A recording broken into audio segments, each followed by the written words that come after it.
Hai, anda bersama kami lagi di Amaz. Hari ini kita akan membuat nyak kotak terhadap peranti terbaru saja dilancarkan oleh Redmi, iaitu Redmi Note 9S, dilancarkan semalam. Jadi apa yang menariknya dengan peranti ini? Pertama sekali kita akan menyak kotak dahulu peranti ini dan lihat apa yang terdapat di dalamnya, kerana ia membawakan pengecasan pantas 22.5 tapi menyokong 18 watt. Kita akan lihat dahulu apa yang ditawarkan di dalam kotak. Okey, baiklah. Kita akan buka dahulu peranti ini. Di hadapan terpampang terdapat gambar rajah ataupun peranti itu sendiri, Redmi Note 9S. Baiklah, ini dia peranti itu. Kita akan menyak kotak, membuka kotak ini terlebih dahulu. Apa kata kalau kami tunjukkan di hadapan kamera saja. Baiklah, ini dia peranti itu. Buka saja kotak, anda akan dapat lihat kotak kecil yang mana mengandungi kemungkinan kes yang lembut. Kemudian peranti ini sendiri, itu Redmi Note 9S. Di dalamnya lagi terdapat wayar pengecasan, iaitu USB-C kepada USB-A, dan seperti yang saya cakapkan tadi, terdapat pengecasan pantas 18 watt menyokong pada peranti Redmi Note 9S. Tetapi power brick ini menyokong sehingga 22.5 watt kalau tak silap saya. Baiklah, kita akan lihat saja peranti ini terlebih dahulu.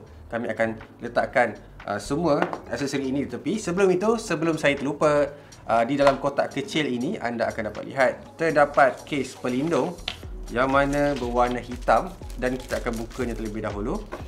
Ya, kali ini berwarna gelap dan sedikit aneh, tetapi nampaknya Redmi membawa kembali kes gelap yang lembut seperti ini. Bukan keras, kebiasaannya mereka membawakan kes yang keras, tapi yang ini agak sedikit lembut. Baiklah, ini dia Redmi Note 9S berwarna Interstellar Grey. Sementara itu kita buka dahulu plastik ini.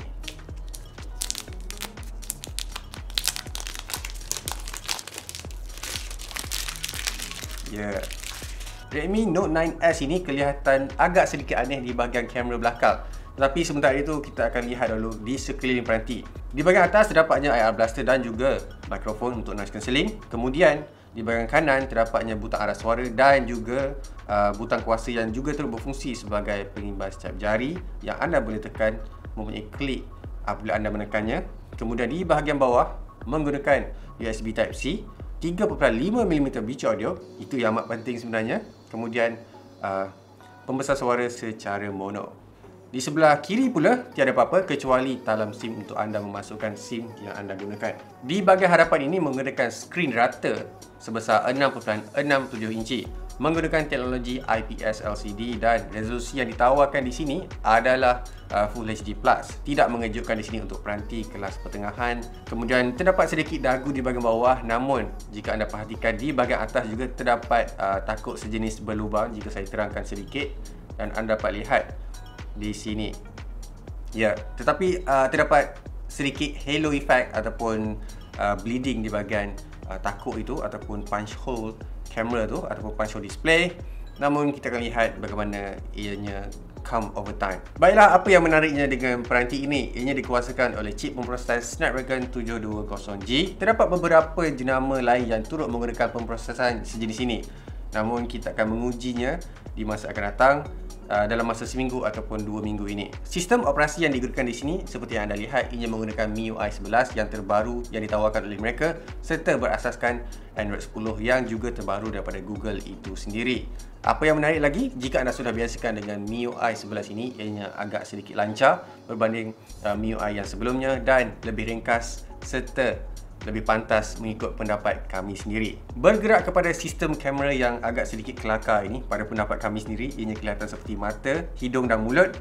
Kamera utamanya menggunakan sensor sebesar 48 megapiksel yang mana boleh merakam video sehingga 4K dan juga menghasilkan gambar yang agak menarik bagi kami sendiri. Kemudian kamera kedua adalah ultra lebar sebesar 8 megapiksel. Kamera ketiga adalah mereka yang gemar menangkap gambar makro. Xiaomi ataupun Redmi lebih fokuskan kepada makro kalau dilihat dari segi semua penawaran yang mereka telah keluarkan.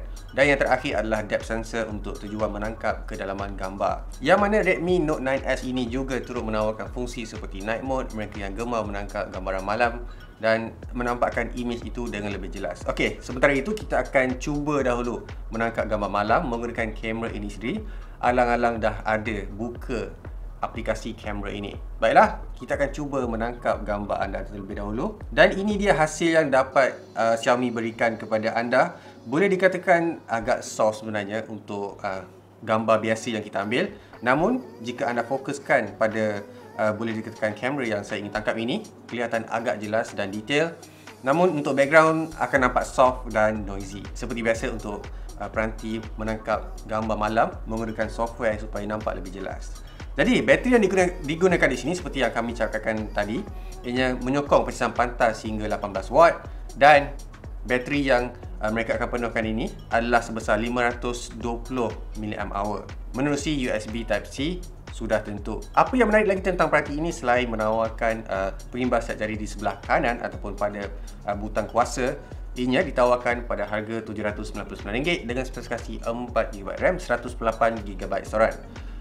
Untuk mereka yang inginkan RAM yang lebih iaitu 6GB, anda boleh dapatkan dengan harga RM899 dan sudah pun dijual buat masa ini di dalam Lazada ataupun Shopee dan sebagainya, ataupun kedai atas talian saja buat masa sekarang.